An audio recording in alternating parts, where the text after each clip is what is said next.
Go inside the Crimson Tide with your hosts Rodney Orr and Gary Harris, keeping you informed on everything Alabama. And now, Tider Insider TV.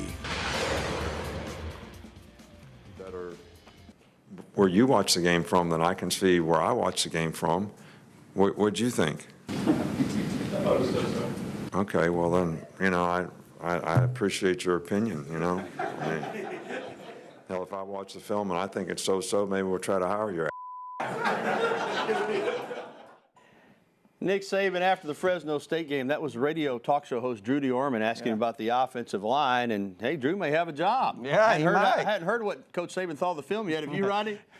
Well, he hadn't hired Drew yet. He hadn't hired him yet. I don't think he's going to. Good evening, everybody, and welcome in to Tider Insider TV, presented each and every week by Buffalo Rock, alongside Rodney Orr from TiderInsider.com. I'm Gary Harris. Now, listen, Rod, producer extraordinaire Bethany Miller, she wasn't going to tell me. I noticed that the can was dinged, so she fessed up that she dropped it. Go ahead. But it's been several. Okay. My great touch at opening this can is probably the only thing that saved us. But you hear that sound, it tastes even better going down. Even after Bethany dropped it. Diet Pepsi, you know, I went with the leaded full-fledged Pepsi the first 2 weeks, but already people, football season, already people are noticing weight gain. So they said, go stick to the diet. So that's where we're going tonight. Remember to pick up some great Pepsi products next time you're at your local grocery store. Pepsi, a Southern original. All right, Rodney, the Crimson Tide moved to 2-0 on Saturday after the home opener against Fresno State, with a lot of the Alabama players obviously realizing that there's a lot of difference between week 1 and week 2 when you're talking about Florida State and Fresno State. Oh, we played extremely well. There's some things that we need to clean up this week, and that's going to be our focus. Each practice, each film session, we're just going to have to learn and just keep getting better for the stretch of the season. I think it was a great learning experience for a lot of young guys, and we got a chance to play a lot of players and just improve from last week's game, or the week before that game, just try to keep improving.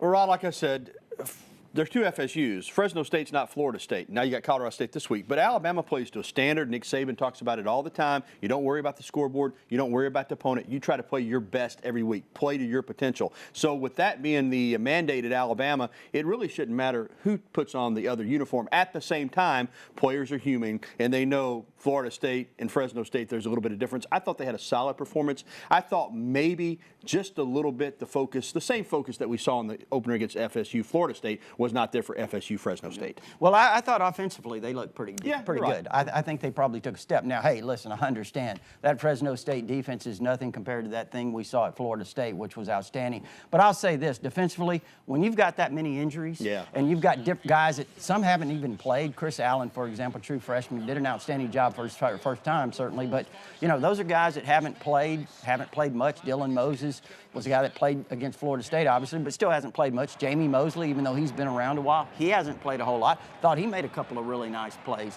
So you've got a lot of guys, I think, Gary, that, you know, you already had a lot of faces from last year to replace, and then now all of a sudden you've got more faces to replace. Well, you make a great point, and I'm glad you did, because I failed to point that out.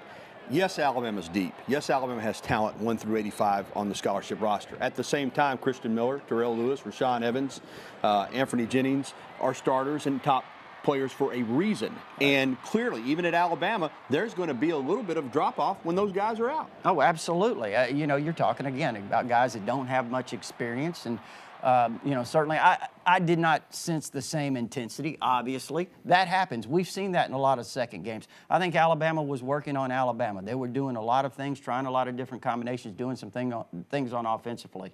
Once again, though, I think it speaks to where this program is at when you don't feel like maybe you played your best and you still win 41-10. And real quickly, before we move on, Fresno State, under Jeff Tedford, on offense, they know how to play. He did a nice job. They've got good concepts. They know how to get it done, and they're going to be a program that people are going to have to deal with in the coming years. Well, the second game is in the books, but the conversation surrounding quarterback Jalen Hurts is not even close to being over. Even after a career-high rushing game against the Fresno State Bulldogs, some people at least, are questioning his ability to play quarterback at the highest level. Coach Saban was asked about the scrutiny the sophomore has received on Monday, and Saban made it clear he's got his quarterback's back.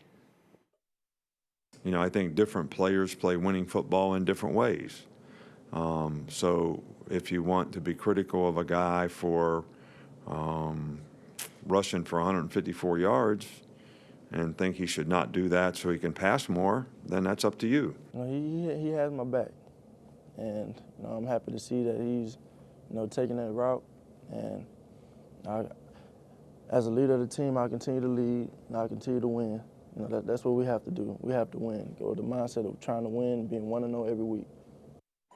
Jalen Hurts has only lost one game as a starter. That was in the final seconds against Clemson in the national championship game. Tua Tagovailoa is a terrific young freshman quarterback who's going to be great. I think Alabama fans should be thankful they have both of them. But with Jalen, you heard Coach Saban say it. One of his strengths is his ability to run the football. And if you're a defensive coordinator, this is the way I look at it on the other side, trying to prepare for this guy. It's tough. When you've got wheels like he's got, and you've got to account for him running the ball, he can throw it well enough. He was 12 of 13 in the first half against Fresno, 14 of 18 for the game. Just your thoughts on that dual threat suddenly for some people seeming to be a negative instead of a positive. Well, I think this too. First of all, you play to his strengths, and his strengths start with his legs. There's nothing wrong with that. I agree with what Coach Saban says. There's nothing wrong with that, that his strength begins with his legs. You build from there. Thought, as you said, had an outstanding game. Maybe his most confident performance in terms of throwing the ball. He looked comfortable. He looked confident throwing it in this particular game. Maybe this was his best. I don't know, but he certainly looked pretty good. Now, again, when you talk about people criticizing, if you want to say, I think sometimes there's overly sensitive people. I don't think it's wrong to point out that he struggled in 4 really big games throwing the football. 4 consecutive games, he threw for an average of 100 yards, just over 100 yards. Now, again, is that all his fault? No, not necessarily. I mean, a lot of those defenses not only are outstanding, but, the offensive line, you've got receivers that drop balls, different things happen.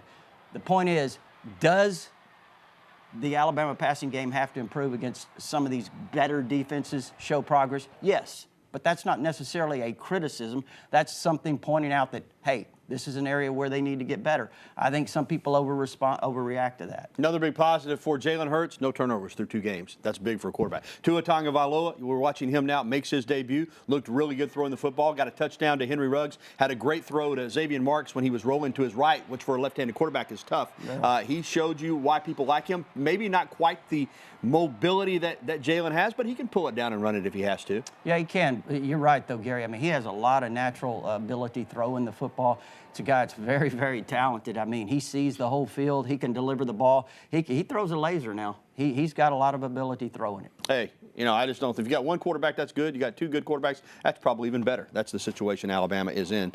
And the fans should be thankful that both those guys are wearing crimson and white and not playing for somebody else as they could have. Both those guys could have gone anywhere in the country. Well, sophomore Matt Womack was named the SEC Offensive Lineman of the Week following the game against Fresno State. Womack did not allow a sack, a quarterback rush, and played a penalty-free game on Saturday. He graded out better than 90% and recorded 3 knockdown blocks against the Bulldog defenders. It's the first award of his career, and it's certainly good news because he's a brand new starter at right tackle. Well, coming up next on TITV, preparations for the 3rd game of the season against the Colorado State Rams begin this week. They got a real Ram out there in Fort Collins. You got to like that. We'll hear what Mike Bobo has to say about the Tide coming up next. Well, he says a lot of good things about Alabama, as you might expect. Plus, your phone calls, emails, and tweets. There's the information that you can reach us at on the screen, including the phone number 205-348-WVUA. That's 348-9882. We'll be right back with more Tider Insider TV right after this timeout.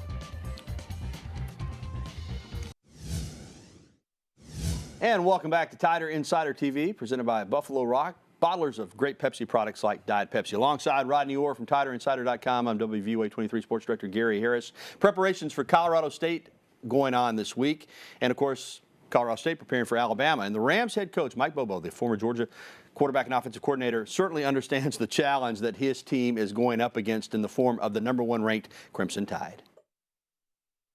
When you watch this team on tape, offensively, defensively, and special teams, it's probably the best coached football team that I've seen in a long time. So it's going to be a big challenge for us, one we're excited about and looking forward to. We got a lot of work to do, but it's going to be a huge challenge. Rod, Alabama going up, as I mentioned, against a former Georgia quarterback and offensive coordinator in Bobo, and Will Friend, the offensive coordinator and offensive line coach, played right here at Alabama, was a really good player in the 1990s. So they've got some SEC ties to that staff. Of course, Jim McElwain, the head coach at Colorado State before Bobo.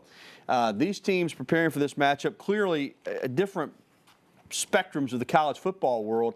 But Colorado State from the Mountain West, they're 2-1. They blew out Oregon State from the Pac-12.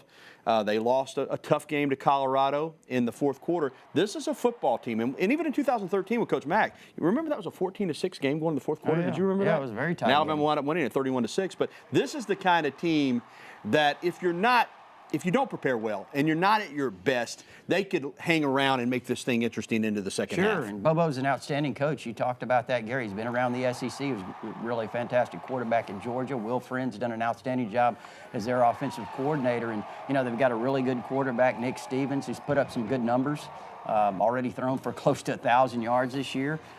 You know, they're averaging over 500 yards a game. They're averaging 33 points a game, only giving up 18. This is a good team. I mean, Colorado was a team that they played, 2 weeks ago and lost 17-3. And Colorado was in the Pac-12 championship game a year last ago, year, right, against Washington. This is really a good team. So, again, they've got some players, and they're well coached, no question.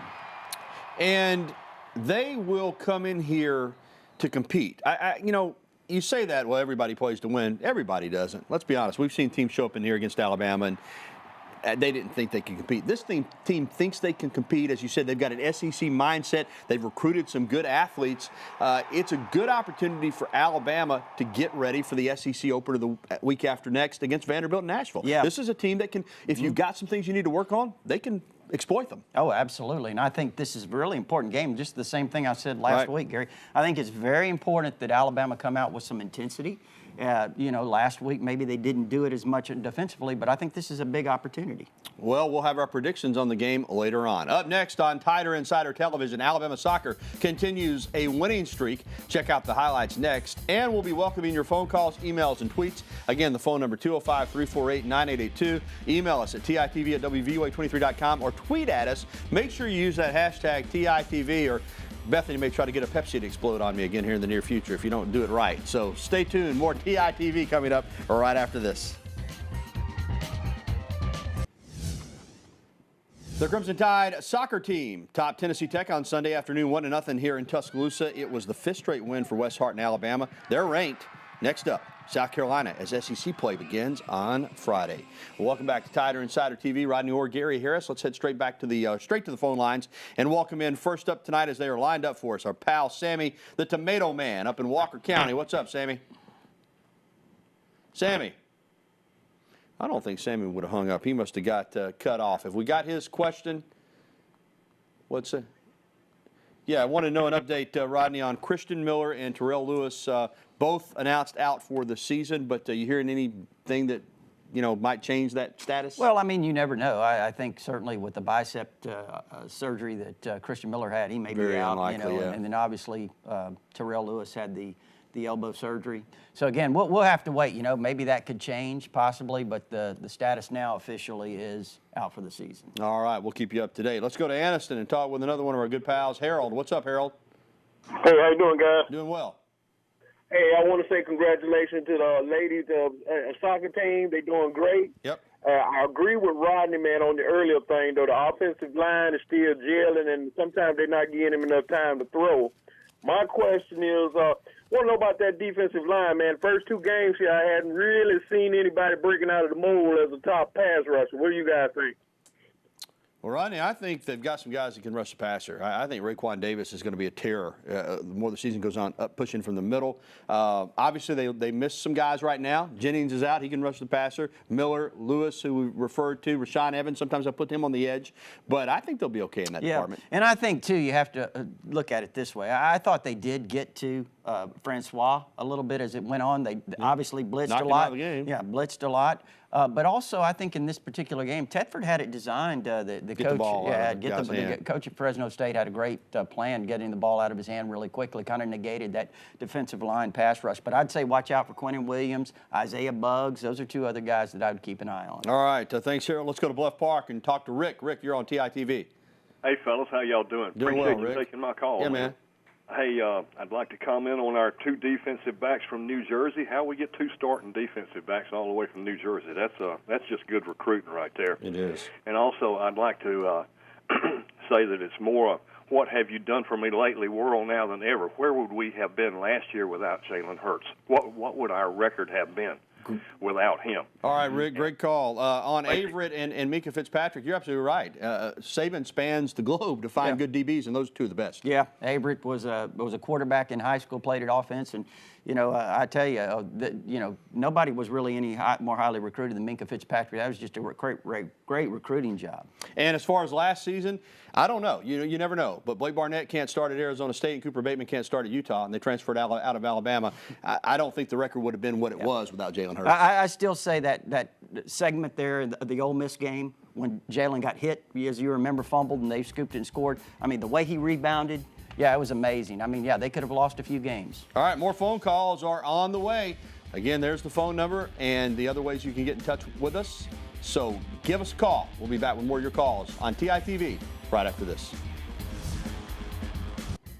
All right, we're back. An email from John. Rodney, last week we wear all the original elephant wear from the locker room, but Mr. Gatewood gave you a shirt with that old school Alabama emblem. A lot of people took notice.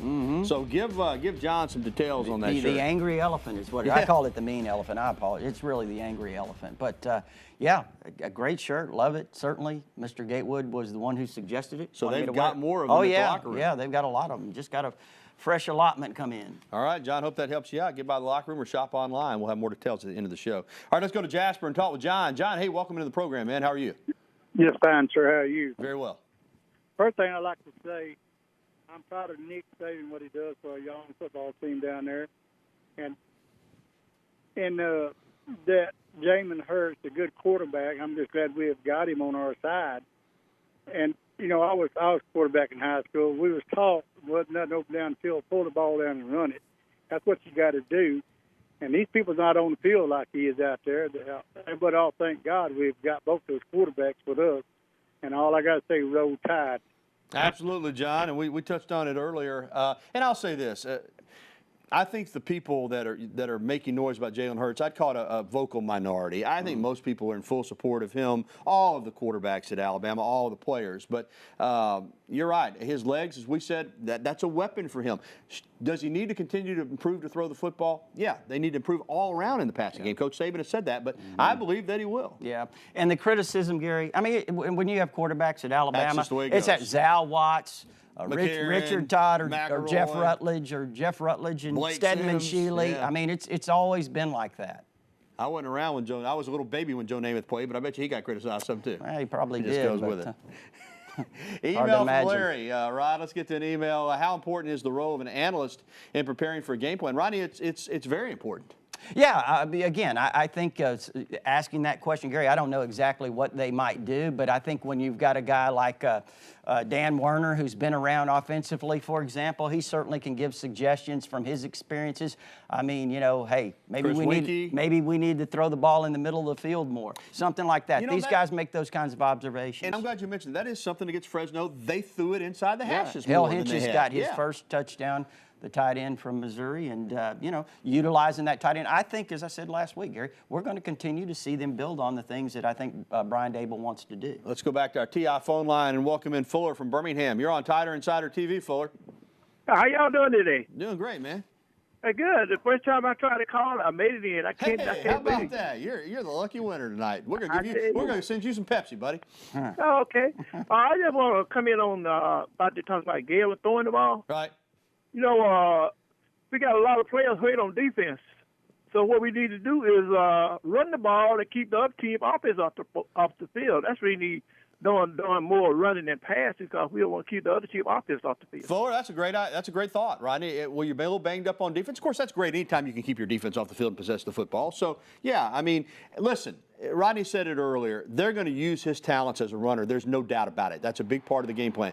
But he also has to throw the football against the better defenses. I believe that he will, but there is no doubt that if something's not there, he has the ability to pull it down and make something out of nothing. Yeah, We've seen it his whole career. It's fun to watch, Gary. I mean, when you've got a third down and 11 or 12 like he had the other day and pulled it down and runs for 17, that's big. Certainly when the defense has to focus on that.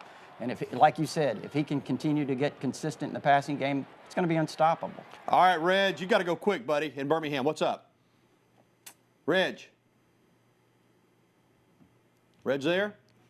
All right, I think Aldridge's time is gone too. All right, we're going to take a break. Thanks for all the phone calls, emails, and tweets. We'll be back with more Tighter Insider TV. It's a little overcast, but I'm telling you what, I've enjoyed the last couple of days of this cooler weather that we've had. We'll be right back.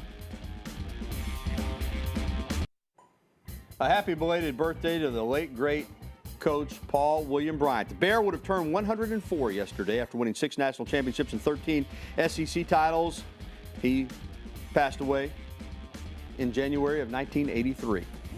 Still loved by all that love Alabama football. Well, welcome back to Tighter Insider TV. Rodney Orr, Gary Harris. It's that time again where we give our predictions. Last week we were both pretty close. You had it, what, 45-3? 41-3. 41-3. I had it 48-10, and I said that Fresno would score a late touchdown to get that 10. They did. Alabama needed one more touchdown, but we were both pretty close. How do you see Alabama and Colorado State? I think I did have it 45-3, by the way. Yeah, okay, my bad.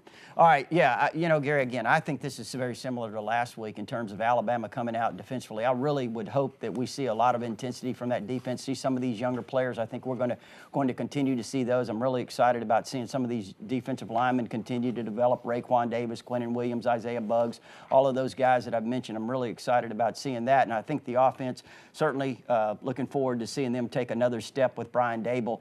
You know, Alabama's just obviously the better team. I picked it, what did I pick it? 38-13. Well, Rodney, I'm pretty much right there with you. I will say this. Anybody knows me, I would have been a good coach, I think, so because I worry about every opponent. I give them all ultimate respect. I think Colorado State's a good team. I think they'll hang in there, but as we take a look at my prediction, I think Alabama's just too much. 34-10. I like the Tide to get it done. Well, as always, as we talked about earlier, our shirts and ties provided by the Locker Room downtown Tuscaloosa. You can shop in the store or online, and go by and see Alex and Rush and those folks. They'll make you look like $1 million for football season. Also, tonight, we are headed over to Heat Pizza Bar, downtown Tuscaloosa, next to Government Plaza, serving good times and great pizza. Come out and join us about 7:15. That's a neat place to hang out. All right, that's going to do it for the show. If you missed it, you can catch a replay tonight at 10:30 here on WVUA 23, or you can catch it anytime at WVUA23.com. For Rodney Orr, I'm Gary Harris. Have a great night. We'll talk to you again next week on TITV.